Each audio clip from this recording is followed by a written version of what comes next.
The air in the grand atrium of the Celestial Ethelgard Academy tasted of ionized ozone, recycled oxygen, and 1,000 alien metabolisms. To Alex Ryder, the first and only human exchange student, it tasted like isolation. He stood near a towering column of living crystal that pulsed with soft, internal light, trying to make himself as small as his 5'10" frame would allow. Around him swirled the future leaders of the galaxy, chitinous Etheri scuttling on multiple limbs, their mandibles clicking in complex conversation. Towering, four-armed Gralnoks whose stony flesh rumbled when they spoke. And the Zalosians, elegant and arrogant, their bodies composed of a silicate lattice that shimmered like mother-of-pearl. It was one of the Zalosians, Kaelen, who had made Alex his personal project. Kaelen was a prime specimen of his kind, standing nearly 7 feet tall with a perfectly symmetrical crystalline structure that refracted the atrium's light into dazzling rainbows. To Kaelen, and many others, humanity was a joke. A species of soft-skinned, endoskeletal primates from a forgotten mudball in the Orion Arm. They were considered fragile, emotionally volatile, and technologically adolescent. Alex's presence at the Ethelgard, an institution built for the best and brightest, was seen as an insult, a token gesture of inclusivity gone too far. "Observe, Grak," Kaelen's voice, a series of resonant chimes that the universal translator in Alex's ear rendered as smooth, condescending baritone cut through the ambient noise. He gestured with a long, crystalline finger toward Alex, who was heading toward the refectory for the midday meal. The primate ambulates, such an inefficient, graceless motion, all teetering balance on 2 limbs. One wonders how they survived their own gravity well. Grak, a Gralnok whose boulder-like head swiveled on a thick neck, grunted in agreement. "Soft, easy to break." Alex kept walking, his face a neutral mask. He'd been at the academy for 3 weeks, and the passive-aggressive commentary had been a constant companion. He knew a confrontation was pointless. He couldn't win a physical contest against creatures who could bench-press a small vehicle. His strength, if he had any, lay elsewhere. He collected his nutrient paste, a bland but efficient slurry tailored to human biology, and found an empty table. He had barely seated himself when Kaelen, Grak, and a slender, insectoid Zetheri named Vessa approached. They didn't sit but stood over him, casting long, intimidating shadows. "Is the primate's sustenance palatable?" Kaelen chimed, a cruel smile playing on his angular features. "It looks like the waste product of a lesser herbivore." Alex took a slow spoonful of the paste, swallowed, and met Kaelen's gaze. "It's fine, tastes a bit like victory. You should try it sometime." The jab was subtle, but it landed. Kaelen's shimmering skin seemed to darken a fraction of a shade. He prided himself on his undefeated record in the Academy's combat simulations. "Wit," Kaelen mused. "The last refuge of the physically inadequate. I have a theory, human. I believe your species' famed adaptability is merely a euphemism for a lack of principle. You bend because you cannot stand firm." He subtly shifted his foot, tapping a barely visible control stud on the floor. It was a minor environmental actuator, meant for cleaning droids to manipulate localized gravity fields to lift spills. Alex, an obsessive student of the Academy's schematics, had noticed these studs everywhere. He'd spent a sleepless night reading the maintenance manuals, fascinated by the technology. He felt the almost imperceptible shift in the gravity beneath his tray, a slight pull designed to make it tip forward and dump its contents into his lap. It was a childishly simple prank. Instead of fighting it, Alex did something unexpected. He didn't try to steady the tray. He gave it a slight, calculated nudge with his thumb, adding a tiny amount of angular momentum. Physics, as it turned out, was truly universal. The tray, instead of tipping, lifted and spun like a discus. The manipulated gravity field, intended for a simple tipping motion, caught the spinning object and flung it upward and outward. The beige nutrient paste flew in a perfect parabolic arc, sailing directly into Kaelen's face and chest with a wet, comical slap. The refectory, which had been buzzing with 100 conversations, fell silent. Every eye, compound and simple, turned to them. Kaelen stood frozen, dripping with the very sustenance he had just insulted. Grak's jaw hung open, and Vessa's mandibles twitched in what might have been shock or suppressed laughter. Alex looked down at his empty tray, then back up at the decorated Zalosian. "You're right," he said, his voice calm and clear in the sudden quiet. "It does look like waste product on you." He stood up, placed his empty tray on a return conveyor, and walked out of the refectory, leaving a stunned and utterly humiliated Kaelen to the stares and muffled chitters of the entire student body. The first shot had been fired, and it had backfired spectacularly. The nutrient paste incident made Alex a minor celebrity. Students who had previously ignored him now gave him slight nods of acknowledgement in the corridors. The whispers that followed him were no longer just dismissive, they were curious. Kaelen, however, was incandescent with rage. Public humiliation was a deep wound to a Zylosian's pride, and he was determined to repay it. He decided a more subtle, academic approach was needed, a domain where the human's supposed cleverness could be turned against him. The opportunity came a week later in Dr. Zoran's xenobiology lab. The class was a practical exam. Identify, sedate, and analyze a Class 3 life form. These were creatures with simple nervous systems and predictable behaviors, making them ideal for training.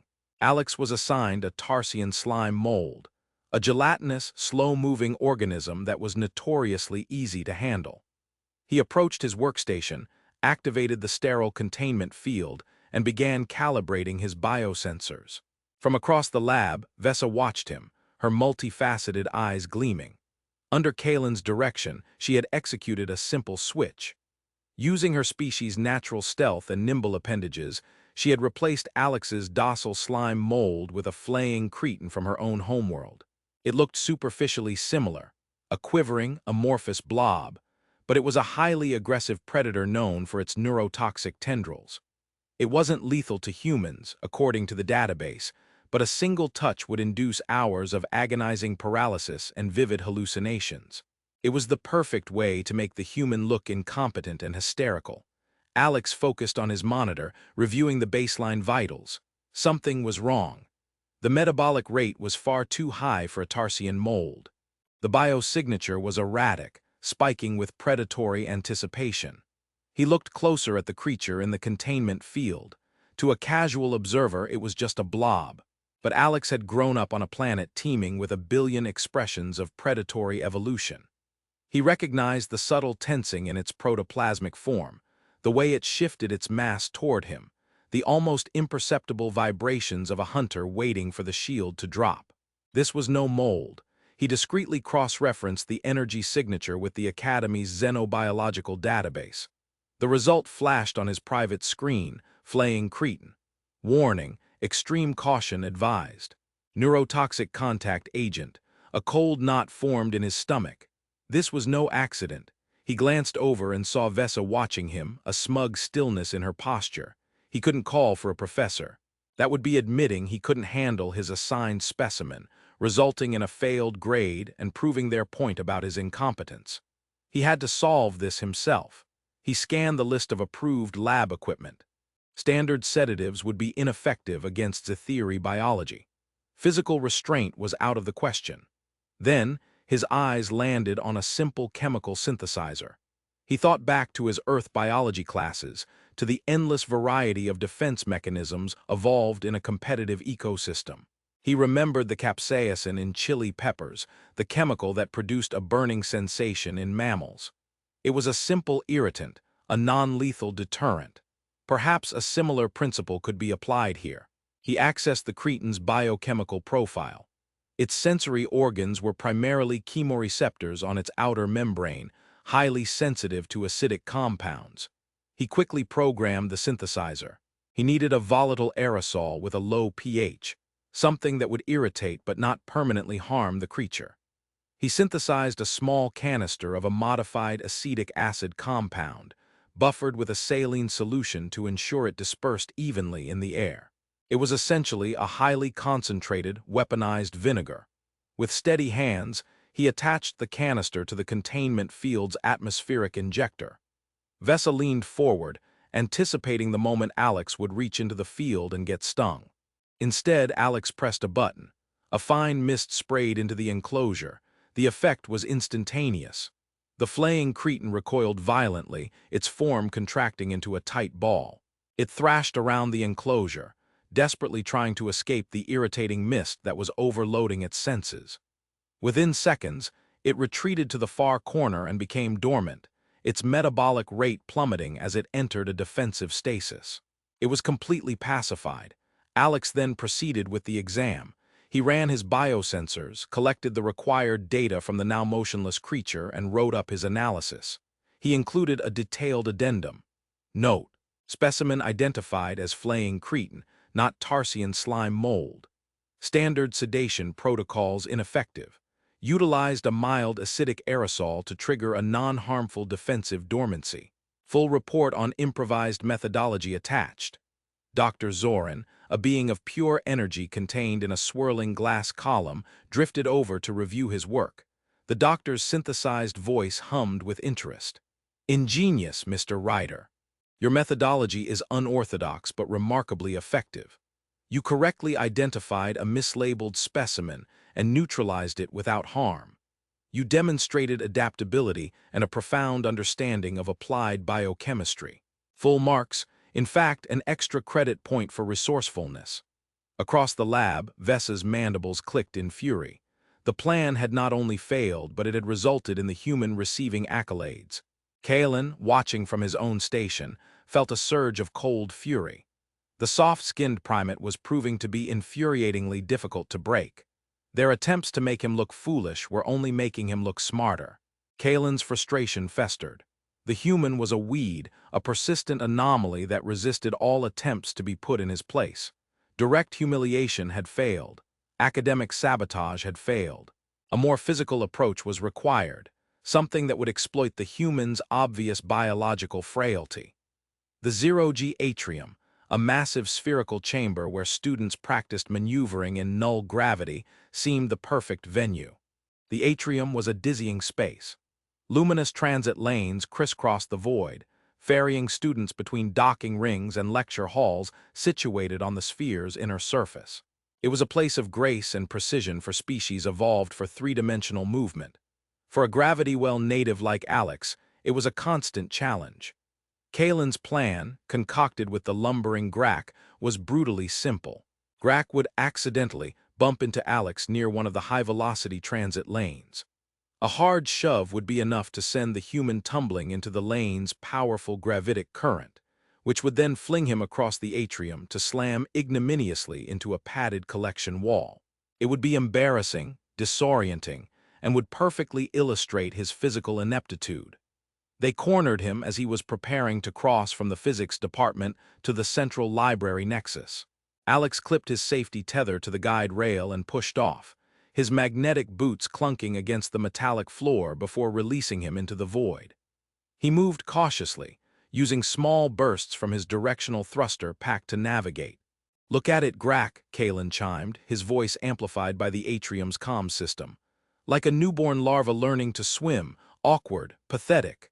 Grak, positioned at a nearby intersection, grinned. It was a terrifying sight, a fissure splitting his rocky face. As Alex drifted closer, Grak pushed off from his own perch, aiming to intercept him with overwhelming force. "Apologies, primate," Grak rumbled, the words a calculated lie delivered in advance. "My trajectory is miscalculated." Alex saw him coming. A 400-kilogram Gralnok moving at speed was not a subtle thing. Panic flared in his chest, hot and sharp, but his mind, honed by weeks of pressure, went cold and analytical. He couldn't dodge. He couldn't absorb the impact. His bones would snap like dry twigs. But he had one advantage Grak and Kaelen had never considered: a lifetime of experience with gravity. Species like the Gralnoks and Zalosians, who evolved on low-gravity worlds or in orbital habitats, had a learned understanding of physics. Humans had an intuitive, primal understanding of it. They understood momentum, inertia, and vector calculation on a gut level. Falling was their species' oldest fear and oldest teacher. As Grak was about to collide with him, Alex didn't brace for impact. He did the opposite. He relaxed his body, and just before the Gralnok's massive hand struck his shoulder, he angled himself and fired a precise, sharp burst from his right side thruster. The impact came, a jarring shove that sent a shockwave through his skeleton. But because of his last-second adjustment, the force wasn't a direct, clumsy blow. It was a glancing one. He had turned Grak's shove into a perfect gravitational slingshot. Instead of tumbling helplessly, Alex was propelled forward and spun into a controlled rotation. He was now moving much faster than he intended, careening toward a nexus of architectural supports and transit lanes. To the onlookers, including Kaelen, it looked like the plan had worked perfectly. The human was out of control, but Alex was thinking. Vector 1, Grak's shove. Vector 2, his thruster burst. He saw his trajectory not as a path to collision, but as a series of opportunities. He bent his knees, absorbing the spin, and extended a hand. His glove, fitted with magnetic pads, slapped onto a curving support beam. He didn't try to stop. He used the contact point as a pivot, bleeding off some of his angular momentum and redirecting his path, swinging around the beam like an acrobat. He was now headed for the library, but his approach was too high. He spotted a decorative solar sail, a vast sheet of shimmering material designed to ripple in the stellar winds piped in from outside. He hit it with his feet, his body angled perfectly. The flexible surface absorbed his remaining momentum and gently propelled him downward, like a leaf landing on a trampoline. He finished with a final, tiny burst from his thrusters, landing on the library platform with a soft click of his magnetic boots. He stood perfectly still, not even breathing heavily. To everyone watching, it looked like a breathtakingly complex and stylish piece of hot dogging, a display of mastery over the zero-G environment that even veteran pilots would envy. Meanwhile, Grak wasn't so lucky. His shove had been designed for a stationary target. Pushing off a yielding, moving object like Alex threw his own trajectory completely off. Newton's third law, the great equalizer. For every action, there is an equal and opposite reaction.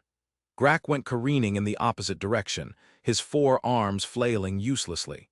He hadn't anticipated the recoil. He tumbled end over end, letting out a bellow of surprise, and crashed headfirst into a large, abstract sculpture titled Harmony of the Spheres. The sculpture chimed like a massive bell, and Grak was left dangling, his foot caught in a twisted metal ring, dazed and utterly humiliated. The atrium comms, which had been broadcasting Kaelen's taunts, were now filled with the sound of a dozen species trying and failing to suppress their laughter. Kaelen stared, his crystalline face a mask of disbelief. The human hadn't just survived.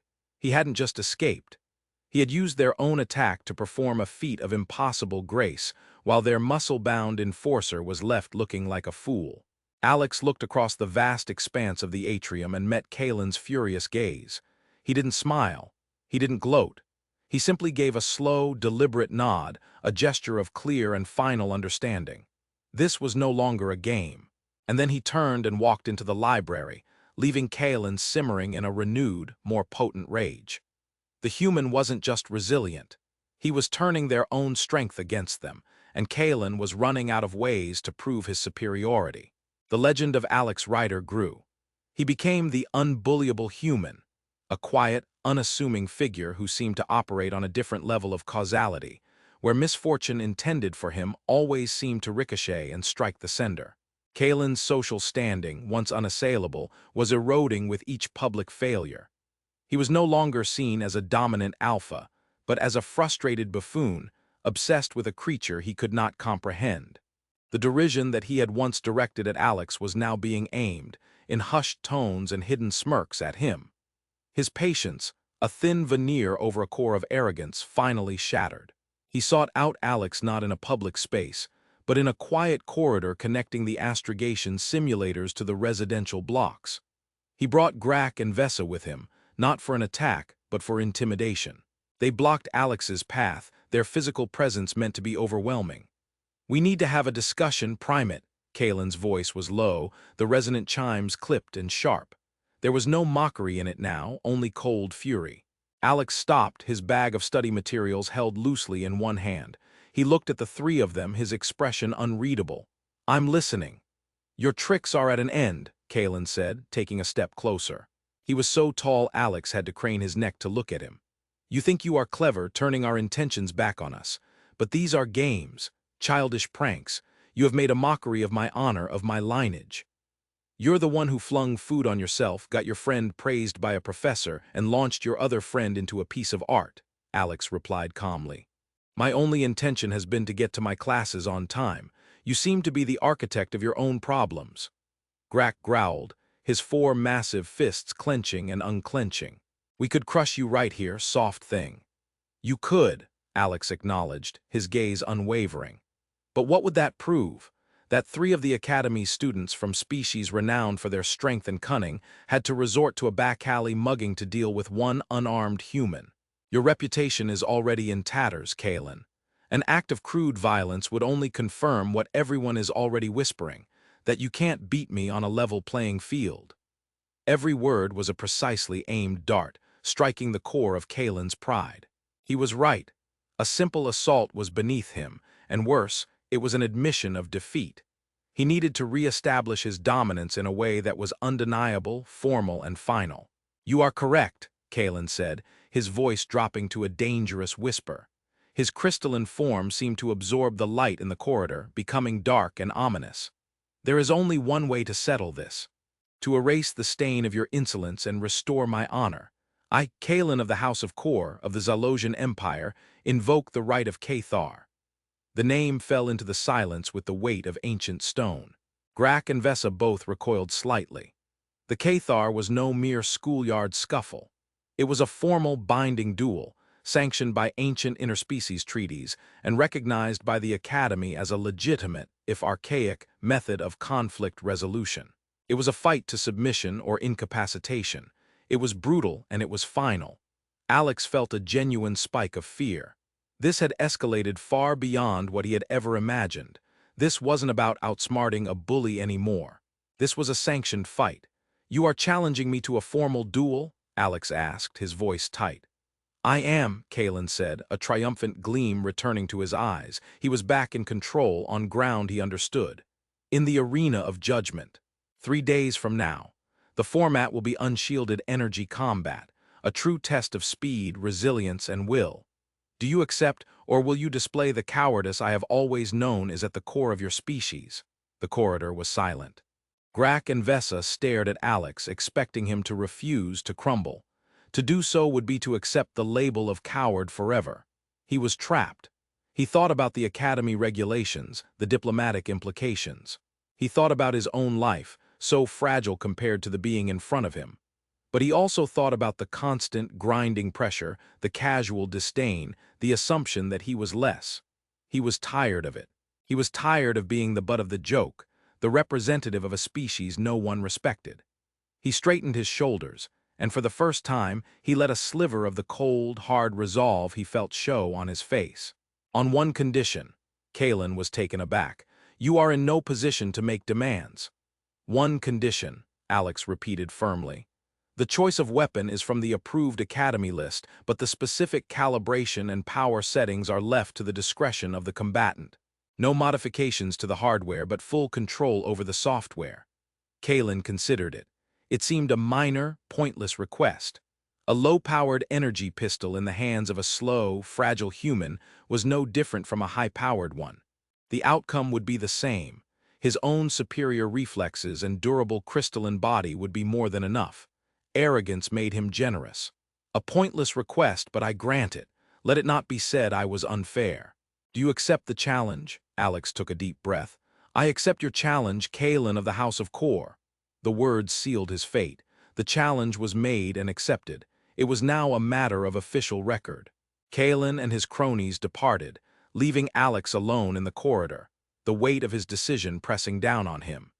He had just agreed to face a physically superior opponent in a formal duel, a fight he had almost no chance of winning. Almost, news of the duel spread through the Ethelgard like a shockwave. It was the only topic of conversation in the refectory, the labs, and the dormitories. Betting pools were started, with the odds overwhelmingly in Kaelen's favor. The idea of the small, soft human facing a Zalosian champion in single combat was seen as suicidal.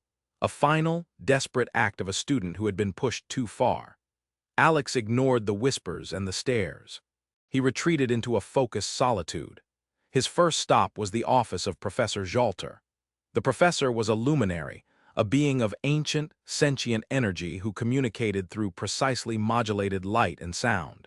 His form was a gentle, swirling nebula of gold and silver particles within a tall, transparent vessel. He was the head of the interspecies ethics department and was rumored to be older than most of the civilizations represented at the Academy. "A bold choice, Mr. Ryder," Jalter's voice hummed, a chorus of harmonious tones. "The right of Cathar is a blunt instrument from a less enlightened age." "I didn't feel like I had a choice, Professor," Alex said, standing before the glowing entity. "There is always a choice," Jalter corrected gently. "You chose to meet aggression not with submission but with a different form of strength. Now you have chosen to meet it on its own terms." "Why?" Alex thought for a moment. "Because if I refuse, or if I lose in the way he expects me to, then everything he believes about humanity becomes fact. That we're weak, cowardly, and that our only defense is cheap tricks. This isn't just about me and him anymore, it's about perception." "Perception is a powerful force," Jalter agreed. "Kaelen fights with pride, strength, and speed. These are his tools." "What are yours?" "My brain, I guess," Alex said, feeling a little foolish. "Adaptability, I can't beat him at his own game." "Then you must create a new game," the luminary hummed. "One that is played on your terms, even within his rules. You have requested control over your weapon's calibration. An interesting stipulation. What do you intend?" "I don't know yet," Alex admitted. "I need data." He spent the next 48 hours in the Academy's archives and combat simulators. He didn't practice fighting. He didn't fire a single shot. Instead, he devoured every piece of information he could find on Xylosian physiology. He read medical journals, frontline combat reports from the Xylosian Gralnok skirmishes, and engineering papers on their unique crystalline biology. He learned that their bodies were not a solid crystal, but a complex lattice of silicate fibers, incredibly resistant to kinetic impact and thermal energy. A standard energy blast that would vaporize human flesh would barely scorch a Xylosian's skin. But they had weaknesses.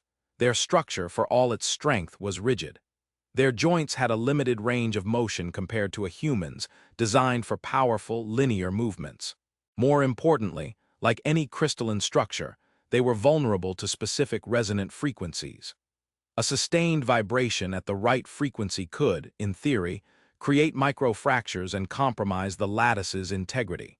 It was a theoretical vulnerability, dismissed in most military analyses as impractical to exploit in a real combat situation. It required precise, sustained targeting that was impossible in the chaos of a battlefield. But a duel wasn't a battlefield. Alex then moved to the combat simulators.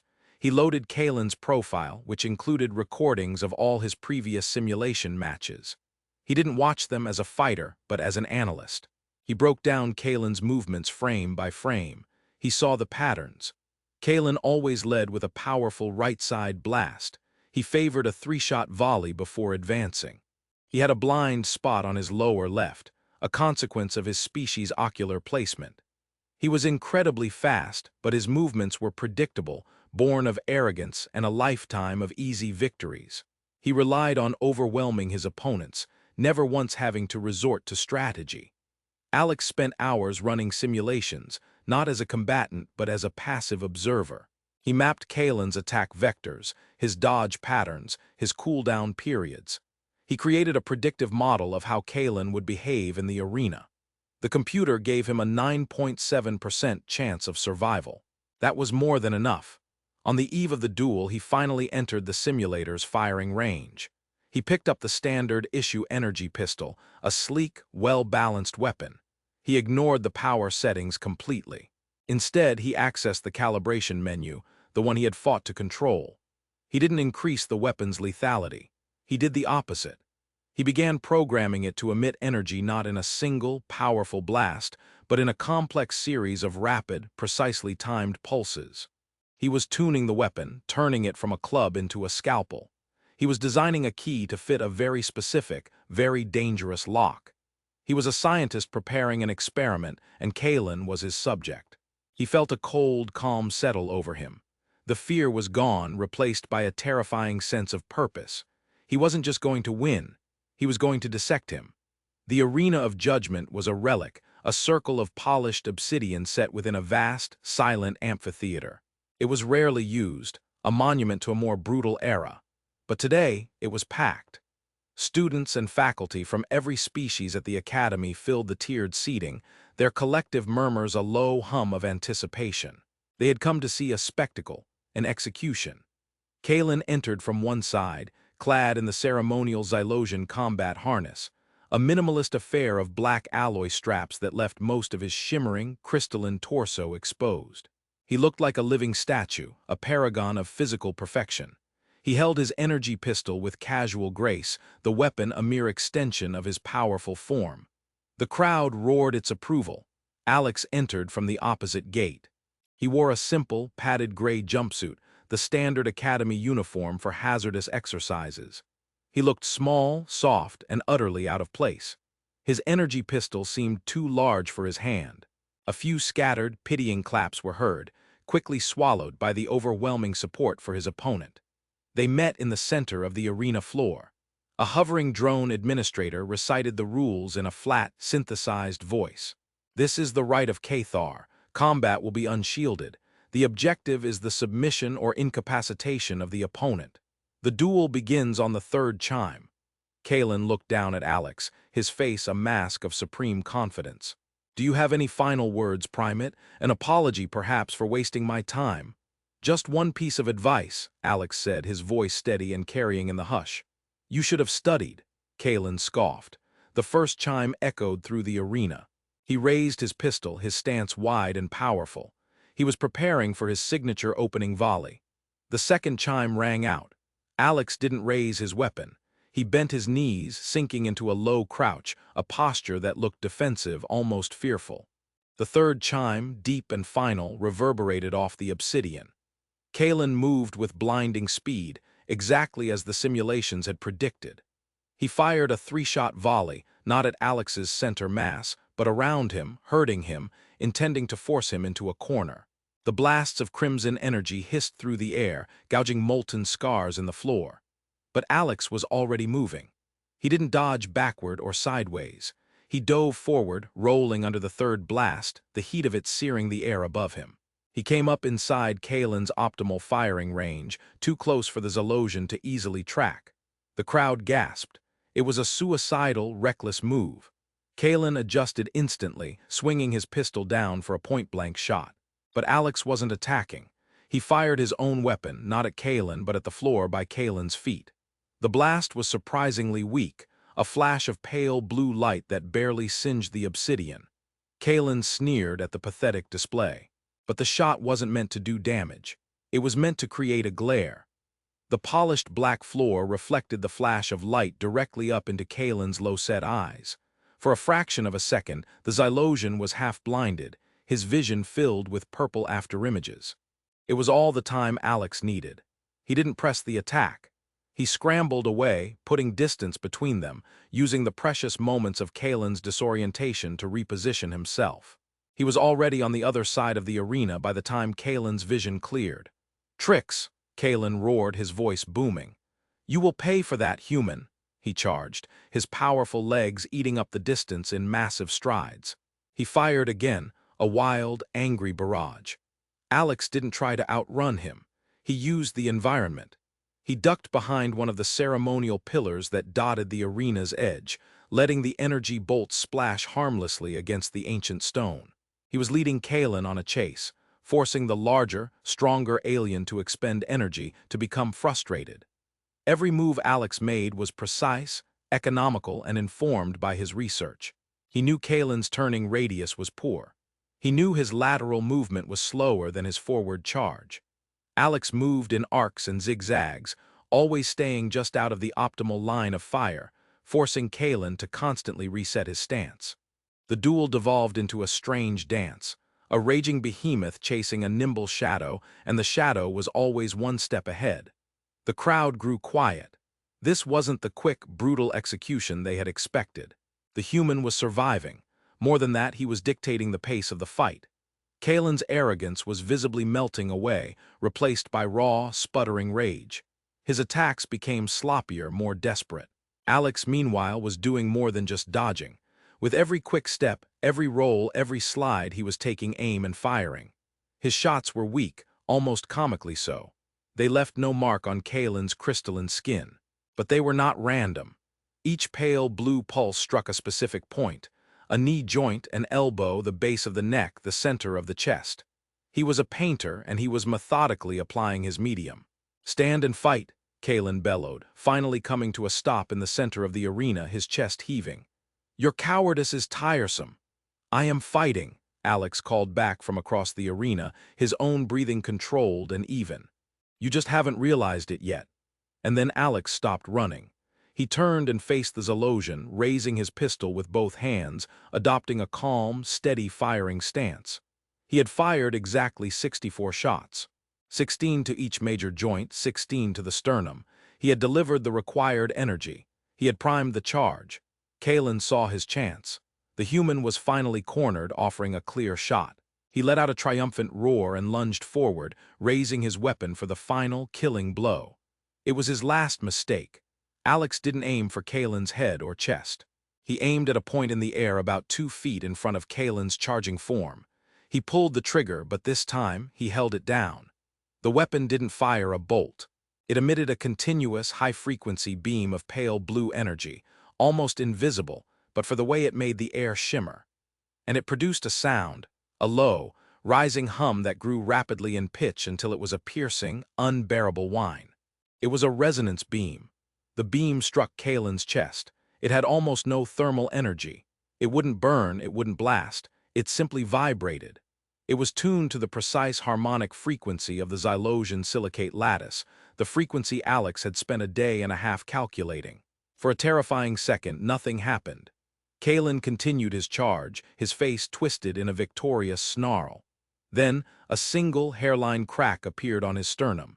It was as if a stone had been dropped into a frozen pond.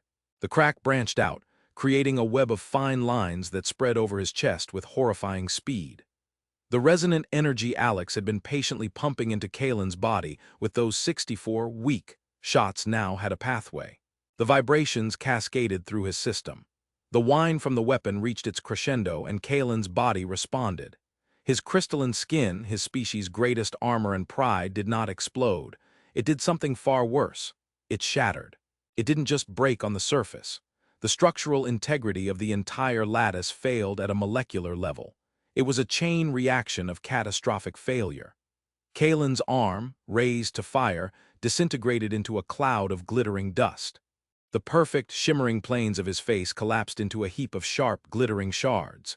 He made a sound, a choked, gargling cry of disbelief and agony, before his entire body crumbled inward, collapsing into a sparkling, crystalline pile on the obsidian floor. The sound of the beam cut off. Silence descended upon the arena, a profound, absolute, horrified silence. Where a proud Zalosian champion had stood, there was now only a heap of shimmering, sand-like particles and a few larger, recognizable chunks of crystal. Nothing else. Kaelen was not dead. The biomonitors showed his life force still flickered within the core of the heap, but he was utterly, irrevocably broken. Ryder stood over the remains of his opponent, his weapon lowered, wisps of ozone curling from its barrel. His face was pale, his expression grim. He hadn't just won. He had deconstructed his enemy. He had used science, precision, and a terrifyingly cold tactical brilliance to achieve a victory so total, so absolute, it bordered on annihilation. The silence held for a long, stretched-out moment. Then, from the faculty section, Professor Jalter began to clap, not with hands but with a series of soft, resonant pulses of light that filled the arena. He was the only one. Everyone else, Gralnok, Zethiri, and even the other Zalosians, simply stared, their faces a mixture of shock, awe, and a new, potent emotion, fear. They had come to see a primate be put in its place. Instead, they had witnessed a demonstration of a kind of lethality they couldn't comprehend. Kaelen's strength had been irrelevant. His speed had been useless. His durability had been his undoing. The human hadn't fought the warrior. He had fought the warrior's biology. He had won not by being stronger, but by being smarter in the most ruthless way imaginable. The aftermath was as silent and profound as the duel's conclusion. Medics, their movements hesitant and cautious, as if treading on sacred ground, carefully scooped the glittering remains of Kaelen into a stasis field for transport to the regeneration vats. It would take months, perhaps years, for him to be fully reconstituted. Alex walked out of the arena.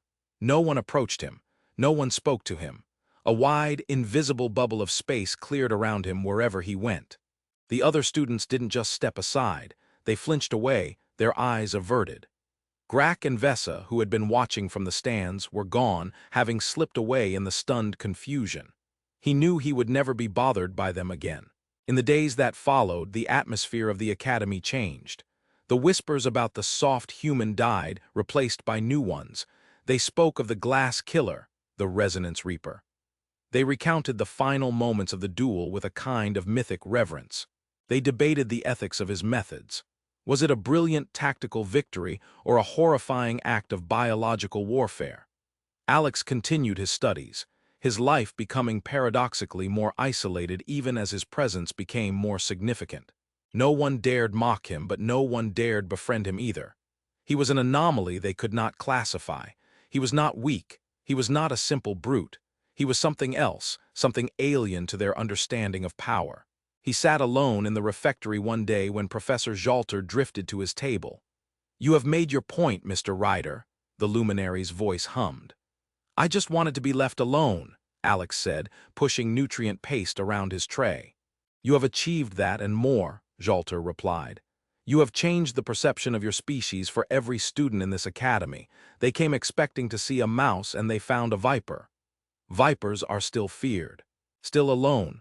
For now," Jalter hummed, "fear is the parent of respect. You did not demonstrate cruelty, you demonstrated consequence. You did not strike first. You defended yourself with the tools you had, your mind, your intellect, and the capacity for lethality that is inherent to your species, a species that clawed its way to the top of a brutal competitive biosphere. They underestimated that. They will not make that mistake again." Jalter was right. The change was slow, but it was undeniable. Other students began to approach Alex, not with friendship but with cautious curiosity. A Gralnock engineering student asked for his help with a resonance equation. A Zethiri strategist wanted to discuss his battle tactics. They were no longer seeing a primate. They were seeing a peer, a potential ally, a dangerous potential foe. The message of the duel rippled outward from the Ethelgard. Reports were filed. Diplomatic communiques were sent.